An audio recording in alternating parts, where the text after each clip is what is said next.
से राष्ट्रीय अध्यक्ष एवं प्रदेश अध्यक्ष जे मो ना घोषणा कर मो पाखे भी कौन एमती तथ्य ना जे आपण मैंने कहते जे कौन असुविधा अच्छी बोले कि मो पाख कौन तथ्य आसी ना जेहेतु तथ्य किसी ना से भारतीय जनता पार्टी तरफ 41 एससी सीट्रु जे सोर निर्वाचन मंडल प्रार्थीपत्र दाखल कर भारतीय जनता पार्टी कहूँ भारतीय जनता पार्टी मो प्रार्थीत्व जाहिर कर पूर्वतन सांसद वर्तमान विधायक अच्छा सी परशु छड़ा से भी बर्त शोभा राकेश मल्लिक शोभा समस्त बीजेपी केते जन कैंडिडेट आपण माध्यम आम तो जानी आपण ना मो पाखे प्रमाण भी अच्छी जे किए कौन नॉमिनेशन कर अल्प समय भीतर भी आपण जानी कि आपण तो बीजेपी टिकेट नॉमिनेशन करते दलीय भारतीय जनता पार्टी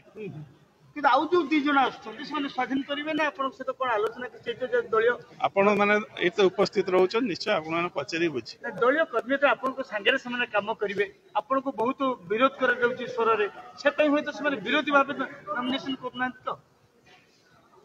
मु भाबुचे नुह जे निश्चय सोर निर्वाचन मंडल विकास करने ग्यारंटी मुद्दा रखा से निश्चय आम समस्ते मिसिकी लड़ी माने कौन विकास ग्यारंटी मुद्दा जो अच्छी ग्यारंटी अल्प समय भीतर जापर आपण प्रश्न फाइनल कथा किए कहलानी मु तो भारतीय जनता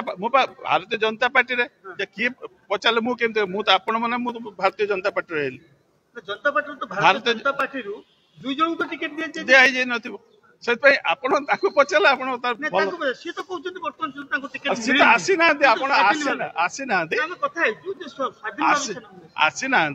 जे मते जति निर्देश अच्छी भारतीय जनता धरने तो आप भारतीय जनता पार्टी नॉमिनेशन कर देले एवं सी तो परशुराम धरा हूँ राकेश मल्लिक सेमाने धरने स्वाधीन भाव लड़े तो बर्तमान देखो बीजेपी भोट तीन भाग हो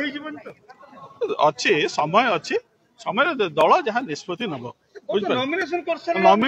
नॉमिनेशन तो मुद्दा आरंभ हो निर्वाचन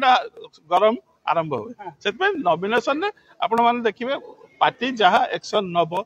पार्टी जहाँ श्रृंखलागत कार्यानुष्ठान नब तो समस्त पार्टी जहाँ नब निष्पत्ति जहाँ हम निष्पत्ति पार्टी तो निष्पत्ति कर जो मैंने विशृंखला मु करथिले मो ऊपर एक्शन हम अन्य माने करथिले अन्य ऊपर एक्शन घोर विरोध होची ब्लॉक लेवल गां लेवल नहीं तो मु तो देखुची जे बहुत भलो समर्थन अछि आज मुद्दा मुझे प्रथम रू कही जो दिन घोषणा होती केबे भी विशृंखला आचरण करके मु नॉमिनेशन करी पार्टी निर्देश आसो आप पार्टी कथा कहते पार्टी निर्देश आस विड्रा कहले